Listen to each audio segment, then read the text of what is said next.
I'm going to take this time to explain the rest of the campaign objectives and why I am almost always using the conversions campaign. To a smaller extent, I use lead generation, and very seldom I use engagement, but I seem to ignore everything else. And why should you consider doing that as well? Okay, so I'm just going to give you a quick rundown on the other campaign objectives, just so you know why we always use conversions most of the time, and to a small extent even lead generation or engagement, but we pretty much ignore the rest. Okay, so let's take a look at brand awareness and reach. So if you take a look at this icon here, it says show your ads to people who are most likely to remember them, and reach sounds rather similar. Show your ads to the maximum number of people. So this is kind of like where Boost Post actually comes in.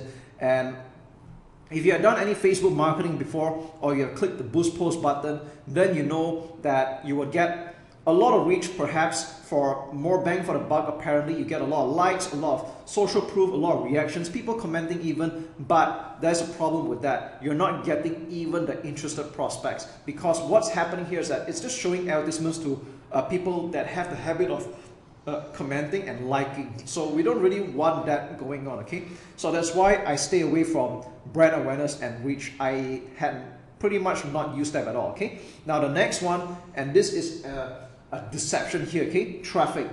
Send people to a destination like a website, app, Facebook event, or messenger conversation. Now when you take a look at out of all the campaign objectives here, this seems to be one of the considerations that make a lot more sense, right?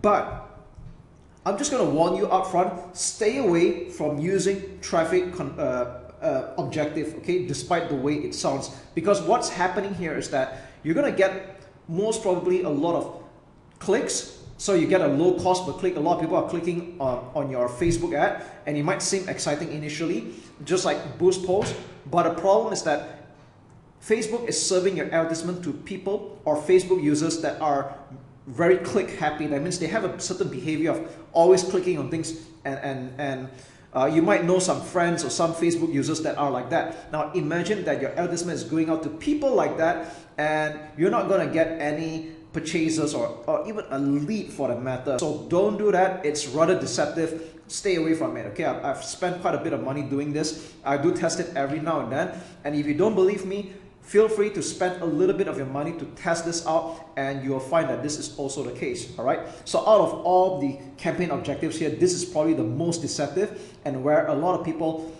initially will lose their money. So stay away from it. Okay, always go with conversions. Now I'm just going to move down chronologically. Let's go with engagement. So this is where you can get like post engagement, page likes. All right, so if you're ever buying likes, this is normally what the campaign objective is. Now I'm not against people buying page likes, especially if you're just starting out. You clearly do not want to have an empty Facebook page with just like 0 to 1 like. And if you're not able to get some of your friends or acquaintances to come and like a page, but you want to look a little bit more credible, then it's okay to buy a bit of likes. But again, I don't recommend that you spend a lot of budget buying page likes, because that's not where the income is going to come from. That's not where the action is going to be at. All right, so if you're going to buy page likes, you can go ahead. I'm just saying, don't spend a lot of money doing that. Okay, spend most of your budget on conversions. All right, so next up, we go to app installs. Okay, this is not applicable unless you're doing apps. Oh, let me just backtrack a little bit. Okay, there's this thing called post engagement, where you get like people sharing and commenting and all that. Now again, this is like probably my third distant campaign objective. But if you're running a restaurant and you're doing promotions, then doing an engagement post would make a lot of sense. So for example, if you're running an F&B or a restaurant and you're doing maybe like a buy one free one meal promo, 50% off, visit at lunch hour, like 12 to 3 p.m, you're going to get a very good deal at our restaurant. Then okay, it makes sense using an engagement, because people here have this behavior of sharing good deals. So it kind of makes sense to use engagement for F&B and restaurants or something like that. Okay, so app installs only if you're having apps. Video views. Now some people do run campaign objectives for video views. So if you're expecting to run viral videos and you want it to get seen as much as possible and have people share them, then it's okay. But I just want you to know that even I don't really use this. So if you're playing on a limited budget, I do discourage that you use video views, all right? Now, next up, lead generation. Now, lead generation is a campaign objective you can choose if you want to get people signing up to a form without having a website. So this works especially for businesses that are straightforward, such as car wash, dentistry, aesthetics, insurance, financial planning, and so on. So it's quite straightforward in that when people click on your Facebook ad, there'll be a form that pops up, and this can also appear on Instagram. You don't need a website for this, and all people have to do is just leave their name, email, phone number, or any details that you ask, and the details will be submitted to your Facebook page, all right? And that's where you do your own follow-up calls from there. So this works especially if you are expecting to meet up in person, or you're expecting to do phone calls, or calling up the prospect. Then lead generation will make a lot of sense, all right? So this is like my distant second campaign objective. And messages, all right.